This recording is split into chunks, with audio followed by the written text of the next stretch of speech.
नमस्कार, मैं वसंत रावल। आज मैं आपको बताने आया हूं विष्टिकरण के बारे में, जिसे भद्रा भी कहा जाता है।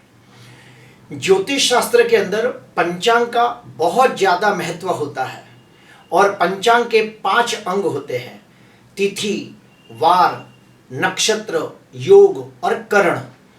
हमारी जो सीरीज चल रही है ये करण की सीरीज चल रही है और करण का सबसे ज़्यादा उपयोग मुहूर्त शास्त्र के अंदर किया जाता है। मुहूर्त शास्त्र के भी 5 बड़े बड़े ग्रंथ हैं, जिसके नाम है मुहूर्त मार्तंड, मुहूर्त गणेश, मुहूर्त चिंतामणि, मुहूर्त पारिजात, मुहूर्त धर्म सिंधु और एक है निर्णय सिंधु। इन सभी ग्रंथों के अंदर करण के बारे में काफ़ी विस्तृत और गहन जानकारी दी गई है, जो आज मैं आपको बताने वाला हूं। सबसे पहले करण के बारे में थोड़ी जानकारी दूंगा, उसके बाद मैं बताऊंगा विष्टिकरण में जन्मे व्यक्ति कैसे होते हैं और आखिरी में बताऊंगा कि विष्टिकरण यानी कि भद्रा के अंदर कौन कौन से काम गलती से भी नहीं करने चाहिए। तो आइए जानते हैं। टोटल करण 11 होते हैं। इन 11 करण के अंदर 7 करण चर होते हैं और 4 करण स्थिर होते हैं। तो इस प्रकार से टोटल 11 करण होते हैं। अभी हम लोग जानेंगे कि जो चर करण है उसके नाम क्या है। बौ, बालव, कौलव, तैतिल, गर, वणिज और विष्टि, जिसे भद्रा भी कहा जाता है। तो ये जो 7 करण है ये चर करण है और ये पूरे महीने में 8 बार रिपीट होते हैं, यानी कि 8 बार ये करण बार बार आते हैं एक महीने के अंदर। उसके बाद आते हैं स्थिर करण। ये स्थिर करण 4 होते हैं, जिसके नाम है शकुनी, चतुष्पाद, नाग और कृष्णुघ्न। ये कब आते हैं? तो कृष्ण पक्ष की जो चतुर्दशी होती है उसका जो उत्तरार्ध भाग होता है उसके अंदर शकुनी आता है, फिर अमावस्या के दिन चतुष्पाद और नाग आता है और कृष्णुघ्न ये शुक्ल पक्ष की प्रतिप्रदा के दिन पहले भाग में आता है। तो इस प्रकार से हमने जाना कि 7 चर करण होते हैं, 4 स्थिर करण होते हैं और टोटल 11 करण होते हैं। एक स्टेप और अंदर जाएंगे। एक तिथि के अंदर 2 करण आते हैं, अर्थात एक महीने की 30 तिथि होती है, तो एक महीने में टोटल 60 बार करण चेंज होते हैं, यानी कि एक महीने में 60 करण आते हैं। कैसे? तो 7 चर करण जो 8 बार रिपीट होते हैं, तो 7 8 जा 56, और स्थिर करण एक ही बार आते हैं जो 4 है, तो वो 4 करण एक ही बार आते हैं, तो 56 और 4 60 करण टोटल होते हैं। अभी हम लोग जानेंगे कि विष्टि जो करण है उसके बारे में थोड़ी जानकारी हासिल करेंगे। तो विष्टिकरण ये चर करण है और विष्टिकरण के जो ग्रह देवता है वो शनि है और विष्टिकरण के जो भगवान है वो यमराज है। अभी हम लोग इसकी जानकारी हासिल करेंगे कि ग्रंथों में क्या लिखा गया है। मुहूर्त धर्म सिंधु ग्रंथ में कहा गया है कि विष्टिकरण के जो भगवान है यानी कि ग्रह देवता है वो शनि है, इसलिए ऐसे व्यक्ति बहुत ही मेहनतू होते हैं। उन्हें जो भी काम दिया जाए वो काम वो पूरी ईमानदारी, वफादारी और नीति से करने वाले लोग होते हैं। ऐसे व्यक्ति बहुत मेहनत करने के बावजूद वो उन्नति, प्रगति, विकास नहीं कर पाते जिसके वो हकदार होते हैं। ऐसे व्यक्तियों को अपने जीवन के अंदर बहुत ही संघर्षों का सामना करना पड़ता है, बहुत ही कठिनाइयां, रुकावटें और तकलीफों का सामना करना पड़ता है। ऐसे व्यक्तियों को अपने घर के अंदर, अपने कुटुंब के अंदर और अपने समाज के अंदर भी वो पद प्रतिष्ठा प्राप्त नहीं होती जिसके वो अधिकारी होते हैं। जो भी लोग विष्टिकरण में पैदा होते हैं ऐसे व्यक्तियों में और एक खास बात देखी गई है कि ऐसे व्यक्तियों को अपना लोग इनसे अपना काम आसानी से निकाल लेते हैं, लेकिन बदले में उन्हें जो शाबाशी देनी चाहिए, उनकी जो कद्र करनी चाहिए, उनकी जो हौसला अफजाई करनी चाहिए वो नहीं करते। उनको जो एप्रिसिएशन मिलना चाहिए वो नहीं मिलता। इसलिए ऐसे व्यक्ति हमेशा मानसिक दृष्टि से परेशान रहते हैं। और देखा गया है कि ऐसे व्यक्ति की पढ़ाई में भी रुकावटें आती हैं। इसीलिए जो भी व्यक्ति विष्टिकर्ण में पैदा होता है उसके पैदा होते ही 1 साल के अंदर शांति पूजा करने को कहा जाता है, और फिर जब वो 15 साल का हो जाता है तो दोबारा पूजा करने को कहा जाता है। मुहूर्त चिंतामणि ग्रंथ के अंदर एक कहा गया है कि विष्टिकर्ण के जो भगवान हैं वो यम देवता है। ये बिल्कुल अच्छा नहीं माना गया है। इसलिए जो भी व्यक्ति विष्टिकर्ण में पैदा होता है, ऐसे व्यक्ति जैसे जैसे पढ़ाई में आगे बढ़ते हैं, दिन प्रतिदिन उनकी पढ़ाई में विघ्न आते हैं और वो पढ़ाई के अंदर चाह कर भी हायर एजुकेशन हासिल नहीं कर पाते। वो लोग बहुत मेहनत करने के बावजूद वो परसेंटेज नहीं ला पाते जिसके वो अधिकारी होते हैं, और आखिरकार ग्रेजुएशन के बाद जब उन्हें हायर एजुकेशन करना होता है, यानी कि ग्रेजुएशन के बाद MBA, CA, LLB, फिर इंजीनियरिंग के बाद M.Tech, वो सेकंड डिग्री हासिल नहीं कर पाते, हायर एजुकेशन हासिल नहीं कर पाते। और मान लो 100 में से 5% लोग ऐसे हो कि जिन्होंने बहुत मेहनत करके सेकंड डिग्री हासिल कर भी ली, तो फिर उनको उस डिग्री का फायदा नहीं मिलता, उसका बेनिफिट प्राप्त नहीं होता, ये देखा गया है। फिर हम लोग आगे बढ़ेंगे कि विष्टिकर्ण में जो भी व्यक्ति पैदा होता है उनमें और कौन कौन सी कमजोरियां होती है वो जानेंगे।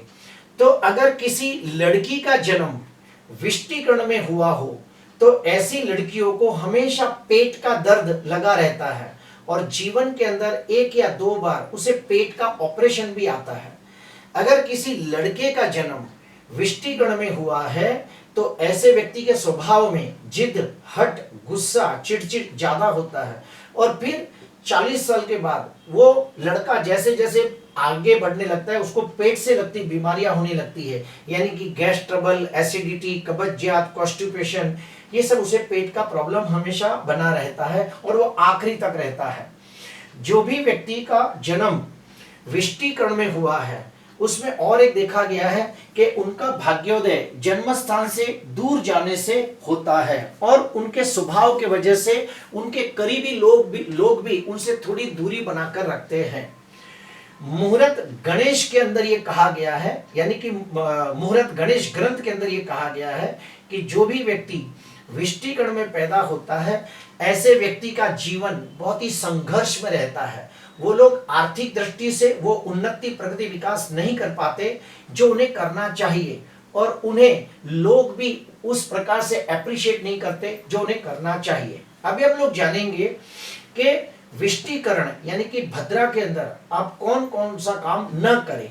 तो सुनिए, विष्टिकर्ण के अंदर गलती से भी सगाई का कार्य नहीं करना चाहिए, नए घर के अंदर गृह प्रवेश नहीं करना चाहिए, नए वाहन की खरीदी अर्थात 2 व्हीलर या 4 व्हीलर जैसे कोई भी गाड़ी की खरीदी नहीं करनी चाहिए।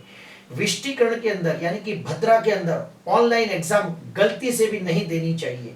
कोई भी लेडीज जो प्रेग्नेंट हो उसका सिजेरियन ऑपरेशन करना हो तो भी विष्टिकर्ण के अंदर नहीं करना चाहिए, बल्कि शरीर के ऊपर कोई भी प्रकार का ऑपरेशन करना हो तो विष्टिकर्ण को अवॉइड करना चाहिए।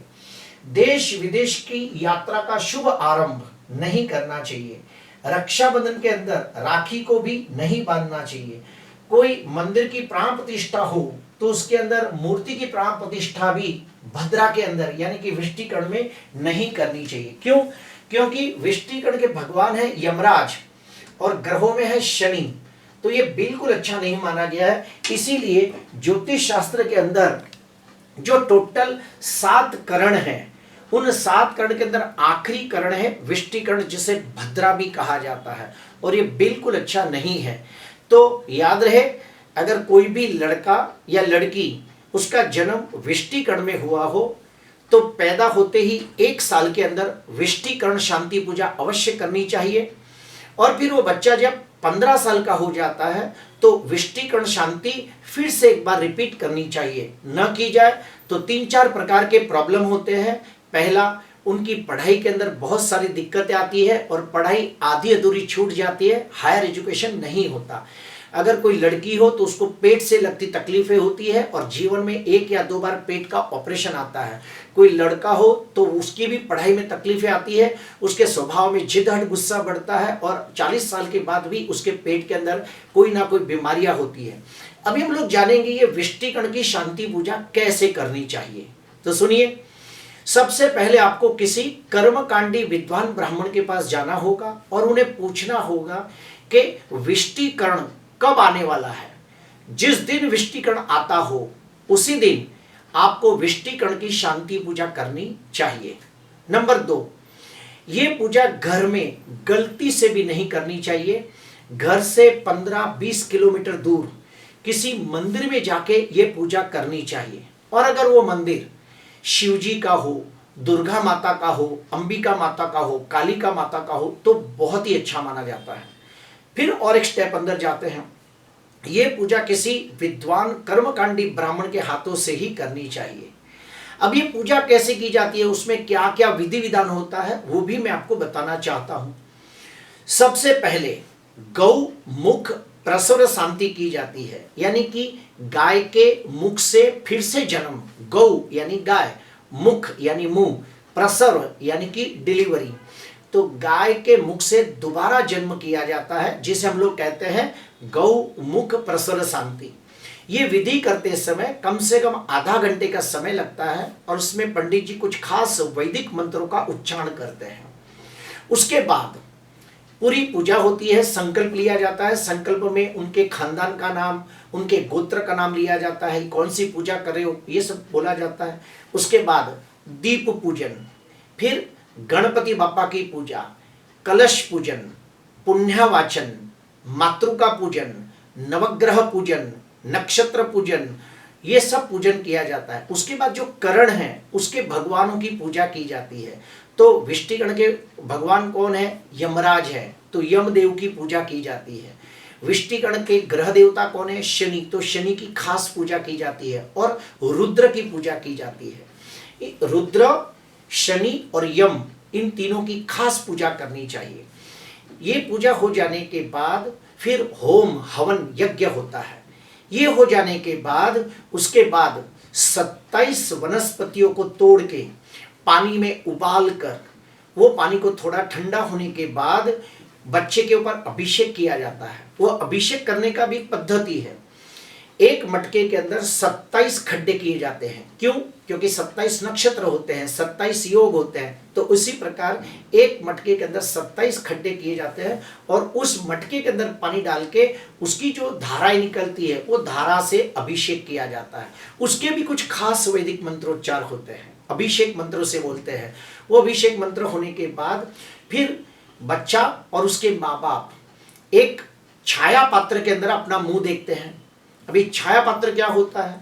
तो एक कांसे की बड़ी थाली के अंदर देशी घी को भरा जाता है और उसके अंदर सोने का टुकड़ा डाला जाता है या पंच धातु का टुकड़ा डाला जाता है और उसके अंदर वो बच्चा अपना मुंह देखता है और उसके माँ बाप भी अपना मुंह देखते हैं। उस समय कर्मकांडी विद्वान ब्राह्मण कुछ वैदिक मंत्रों का खास उच्चारण करता है और इसको कहा जाता है छाया पात्र में अपना मुंह देखना, यानी कि बच्चे की सारी नेगेटिविटी उस छाया पात्र में डाल दी जाती है।